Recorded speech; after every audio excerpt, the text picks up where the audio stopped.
Iraq has developed spray devices that could be used on unmanned aerial vehicles with ranges far beyond what is permitted by the Security Council.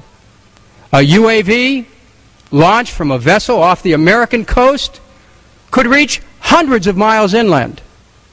Unquote. Statement by President Bush from the White House, February 6, 2003. B.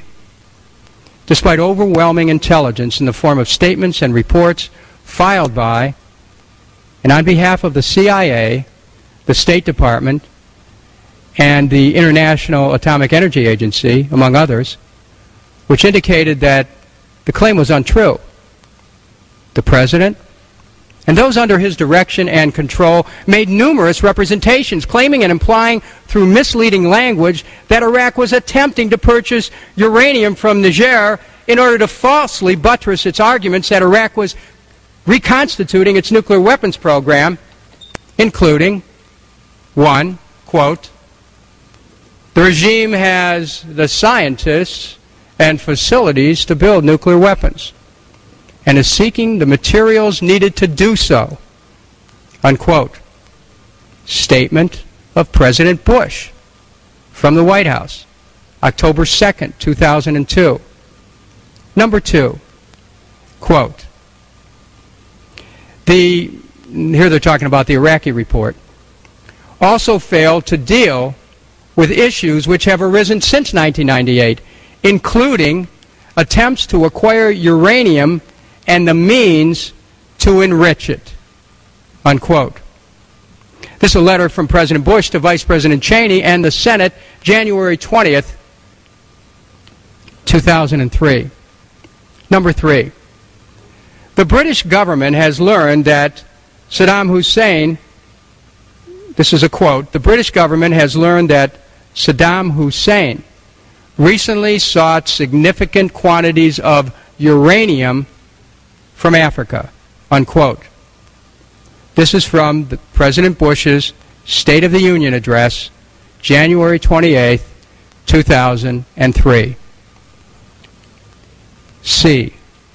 Despite overwhelming evidence in the form of reports by nuclear weapons experts from the Energy, the Defense, and the State Departments, as well as from outside and international agencies, which assessed that aluminum tubes the Iraqis were purchasing were not suitable for nuclear centrifuge use and were, on the contrary, identical to ones used in rockets already being manufactured by the Iraqis, the President and those under his direction and control persisted in making numerous false and fraudulent representations, implying and stating explicitly that the Iraqis were purchasing the tubes for use in a nuclear weapons program.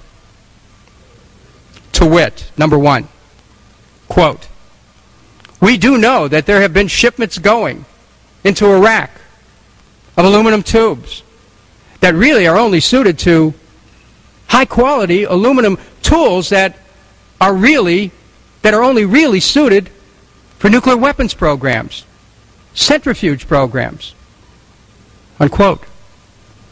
That is a statement of then National Security Advisor Condoleezza Rice on CNN's late edition with Wolf Blitzer, September 8th, 2002. Number 2, quote, our intelligence sources tell us that he has attempted to purchase high-strength aluminum tubes suitable for nuclear weapons production, unquote. This from President Bush's State of the Union address, January 28, 2003. Number 3, quote, he's made repeated covert efforts to acquire high-specification aluminum tubes from 11 different countries, even after inspectors resume. By now, just about everyone has heard of these tubes, and we all know there are differences of opinion. There's a controversy about what these tubes are for. Most U.S. experts think they're intended to serve as rotors and centrifuges used to enrich uranium, unquote.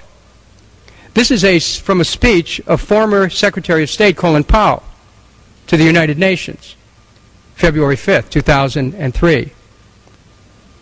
D, the President, both personally and acting through those under his direction and control, suppressed material information, selectively declassified information for the improper purposes of retaliating against a whistleblower and presenting a misleading picture of the alleged threat from Iraq, facilitated the exposure of the identity of a covert CIA operative, and thereafter not only failed to investigate the improper leaks of classified information from within his administration, but also failed to cooperate with an investigation into possible federal violations resulting from this activity.